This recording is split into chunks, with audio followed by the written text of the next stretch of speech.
else you're wondering about. So you can post your questions in the feed. We'll also post some links to helpful resources on childmind.org and the details about the next Facebook Live. Remember, we're here every day at 10 a.m. and 4:30 p.m., and we look forward to your questions daily. The first thing I want to do is, before we start taking questions, is I just want to talk briefly about what this topic was about for me. The idea of coping with fatigue, loss of interest, and isolation feels pretty prominent in the work I'm doing right now and the folks that I'm talking to every day in my job and in my work. And what folks are telling me, and what I'm sort of, to be honest, experiencing myself, is a kind of state of existence that impacts our ability to work, that people are struggling with, maintaining their relationships during this time. People are struggling with, some people are struggling with sleeping well, feeling good. The situation we're in, the sort of some of the isolation that people are experiencing, or just the disconnection from work and the gym and other aspects of our lives, friendships that we like to really engage in to keep us feeling connected and motivated are down. Like, we don't feel as connected to those things. So some people are experiencing sadness, some people are experiencing tiredness, irritability, and even some people are reporting kind of sense of hopelessness, a sense of a pattern of thinking negatively. People are feeling isolated and alienated, and some people are reporting that their desire to do the things that would normally make them really happy and keep them engaged is a little bit lower than usual. And what I want to say about that is all of those things I have just described in small doses are normal, especially right now, given what we're all experiencing. I don't know about y'all, but I am not loving being in my apartment all the time. I really enjoy being able to get up in the morning, go out, do my job from a place outside of my home. I like to, right now I'd love to go meet a friend at a coffee shop, have a coffee. I'd like to go and, take a really good jog and then maybe go to the gym. There's all sorts of things. I'd like to engage in an activity with a bunch of people in the park across the street. But of course, we're social distancing, so I can't. So all of these responses to that, I want to say again, are very normal. And then what I also want to talk about is clinical depression, which is something that is, maybe we can call what I just described a situational depression, kind of a COVID-19 bummed out response, right? Which we're all having, and we all want to work to sort of push against so that we continue to feel good and healthy throughout this crisis. Then I want to talk about really briefly about clinical depression, which is actually a lot of the same things that I just named. Only the difference here is severity and duration. So if you or your child are experiencing some of these symptoms, like if your sleep patterns are changing in a very drastic way and they're changing for, more than just a night, we're looking at days are turning into weeks. If that sadness or that hopelessness is really low and it's lasting for days and it's not remitting, if eating changes, if we're eating a lot less or a lot more than we would normally eat, and if these things are lasting for a long period of time, if there's a really pervasive feeling of hopelessness, my advice right away is to go and get a mental health evaluation from a really competent professional who can help you figure out whether or not you have a clinical depression and whether or not you should be engaging in creating a treatment plan with them that can help you move forward. So that's just a quick distinction before I start answering questions, because I actually think a lot of the answers to my questions are going to be similar regardless of what kind of experience you're having, whether it's a clinical depression or just a response to a really difficult time that we're all in right now. And the first question I want to answer is one that sort of moves me. It says the following: I'm struggling with depression, and it's making it very hard to be there for my kids right now. I don't know what to do. And this is a question that someone sent us in earlier that I really wanted to respond to. And what I want to say to this is, first and foremost, I want to validate you, because if you are struggling with depression right now, in this time where most people are really struggling to maintain their energy, to feel engaged, to keep connected, to keep doing the things that they want, if you're struggling with depression on top of that, you're struggling with a whole lot. There's a lot that you're going through, and it is definitely not easy, and I really want to validate that. I really want you to hear that from me, and I'd really love for you to validate yourself and let yourself know that it is okay to be experiencing these feelings.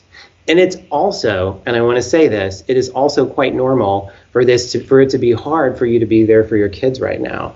I'd like you, if you can, to validate the fact that if you're feeling depressed, you're not going to be up to the level you want to be as a parent. You're not going to be parenting as effectively as you may like. And I want you to validate that that's okay, that that's where you're at right now, and that there's nothing you can do to change that situation immediately except accept that that's your situation and know, as I believe, that you are doing the very best you can. So that's number one. Number two, I want to ask you, are you involved in mental health treatment in any way? Have you gone and gotten an evaluation to see if there's a way that mental health providers can help you? And that's either through psychotherapy. Well, it's through psychotherapy. It's potentially through psychopharmacology. So seeing a psychiatric provider who can help you potentially by prescribing an antidepressant, if that's going to be an effective intervention for you.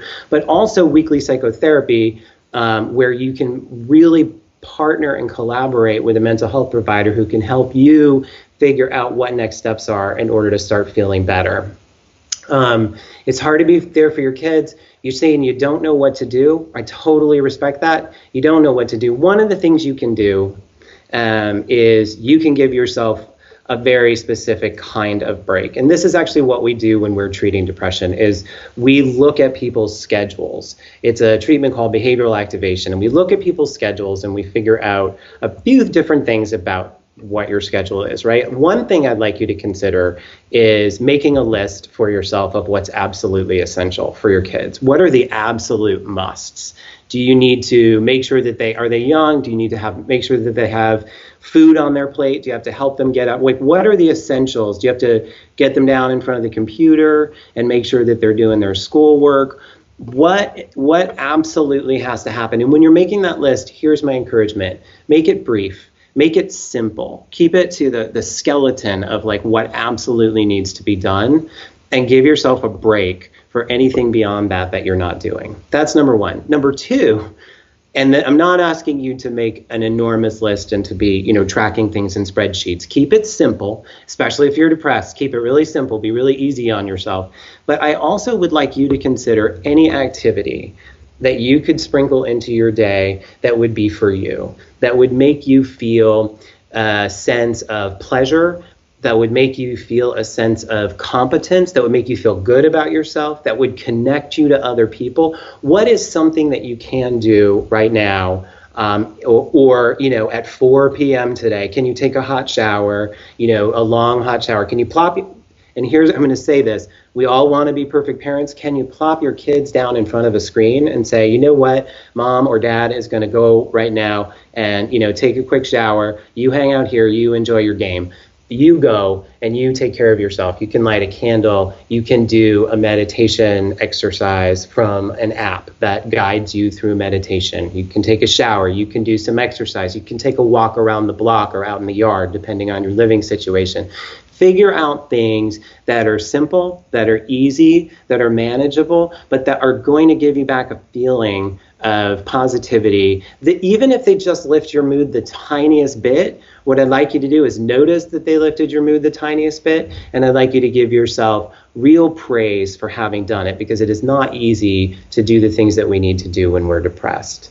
And regarding your children, communicate with them too. Tell them, I'm going to go and I'm going to take some time right now, because this is actually hard for all of us. And I know, just as it's frustrating for you sometimes, it's also frustrating for me. And right now I'm just going to go take care of myself, and really forgive yourself. So mental health care, not doing too much, validating yourself, praising yourself, making that schedule for your day, and giving yourself a break when you're not perfect, because nobody's parenting perfectly during this time.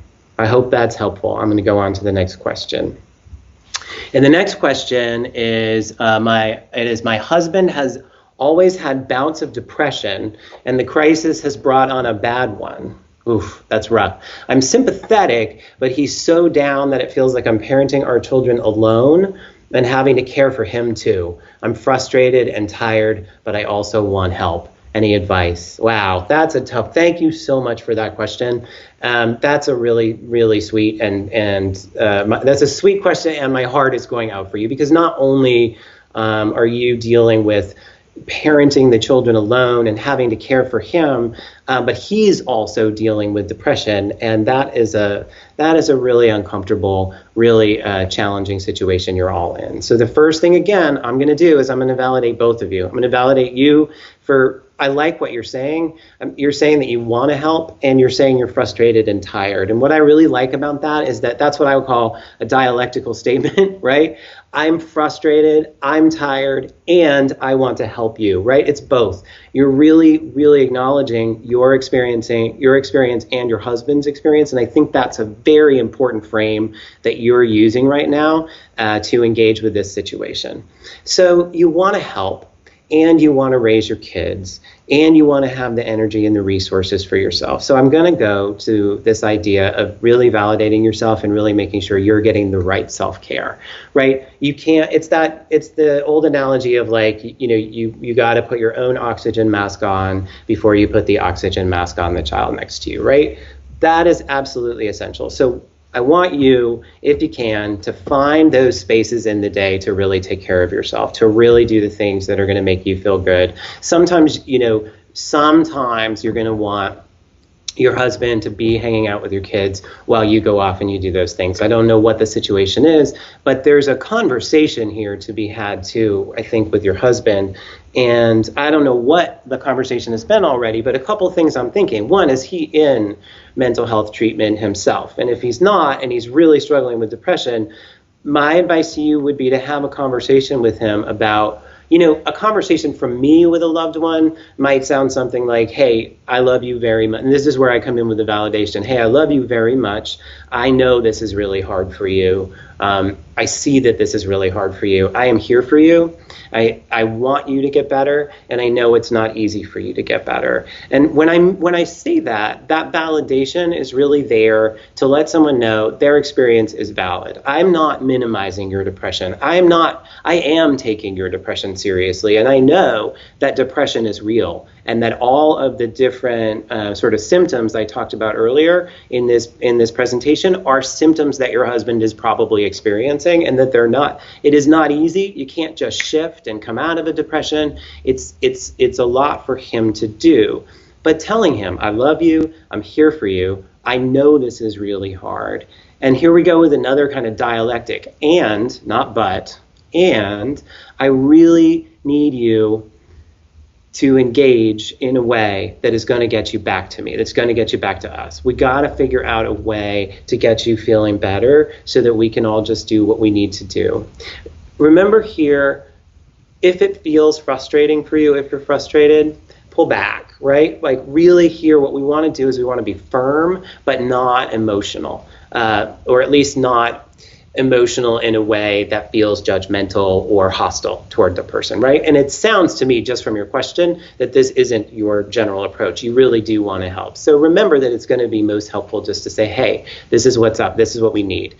I want you to really cheerlead him into getting engaged in mental health care for himself. Make sure that he's taking care of himself the way he needs to and taking care of his depression the way he needs to. And then I want you to stay supportive. I want you to care for him. And and here's something I want to say to everyone who's dealing with anyone who's depressed. Really try to accept the fact that depression is hard and that it doesn't change overnight. So again, I'm going to go back to this idea of like, we cheerlead for people, we validate people, we say, you can do this, you've got this, I know you can do this, I'm here with you, I'm here for you. We don't totally surrender everything on we want to make sure our needs are met. We want to make sure we're doing what we need, and we want to really find that balance. What we don't want to do is get really frustrated, really assertive, like, why aren't you doing none of those things. first of all, none of those things feel really good for the person who's depressed. But second of all, none of those things actually ever move a depressed person forward. They only push the person back into a more defensive and a less productive place, and they play on the negative cognitions and the guilt that a lot of depressed people are already feeling. Depressed people know when people are depressed, we know that we're not doing the greatest. We know that we're not doing what others need or want us to do. So it's really that balance that you're trying to find. I hope that's helpful. I also always wish when people ask me these questions that I had a magic wand and I could say, what you do is you do this thing, this really simple thing, and then you're good. And unfortunately, that is not how it works.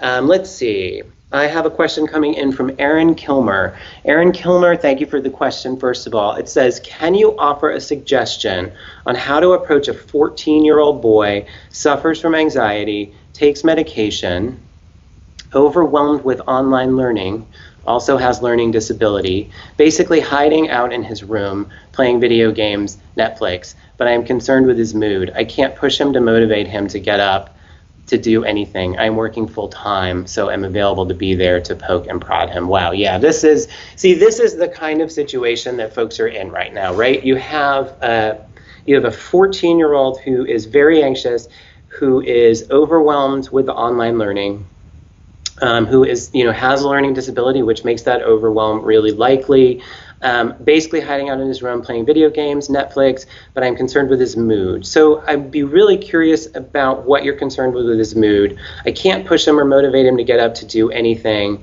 I am working full time, so I'm available to be there to poke and prod him. So I'm thinking maybe it says I'm working full time, so you're not available to be there to poke and prod him. If you are available, I'm not sure what that means, but if you are available, then yeah, here we are with the cheerleading stuff, right? Here's the thing. He's overwhelmed. He's anxious. He is really struggling. Ideally, what we would be doing is we would be figuring out, and this is where, again, I want everyone who does not have therapy going on in these situations to really work with a mental health provider who could do something more comprehensive than I'm able to do in a response right now. But what I would say as a response is he needs help. He needs a little bit of that poking and prodding. He needs a little bit of that cheerleading. He also is going to need, we need to find a balance where we can give him a break and where we can get him doing what he's doing. So I would start when heads are cool, when we're not in a moment of stress or frustration about the learning that's happening right now. I would sit down with him and I would work out with him a way of organizing himself for the work. And I know you're working, yeah, it says not available. I really appreciate that correction. Good. So you're not available to poke and prod him. So what you're going to need to do is you're going to need to set up a schedule that's really clear. You probably already have. And I'm sure I'm going to give you a lot of advice that you're going to be like, I already have done this. And unfortunately, this is what we're going to have to accept in this time, is that these situations aren't perfect, and we're going to have to accept to an extent that we are imperfectly able to get people to do what we need right now. And that is where I actually just want to take a breath and say, everybody out here, listen, this is something I deal with as a psychotherapist. This is something you deal with as a parent. You cannot fix every problem immediately. We are in a global pandemic. We are in really new situation here, and like nobody's parenting perfectly. So what you want to do is, heads are cool. You want to talk to him about what is it that he needs to get this work done. What is it that he needs? That hanging out in his room isn't the answer, that we can't just do that. We want to set up a schedule for him. We want to hold him accountable for showing up. We want to figure out, and it's sort of similarly to how I said it to one of the last people, we want to make sure that we figure out what are the essentials. What does he have to get done in his online learning? What is crucial for him? And then we need to really, and this is hard, you got to figure out a way to support him, but we need to figure out a way to organize him and to support him to get those basics done, and for you and him to let go of some of the the highest level stuff that needs to be done, if that makes sense. Like, we want to not make perfect the enemy of the good in these situations, especially where anxiety is concerned, because where anxiety is concerned, we often make perfect the enemy of the good. So he has a learning disability. He's online. I hope he has support.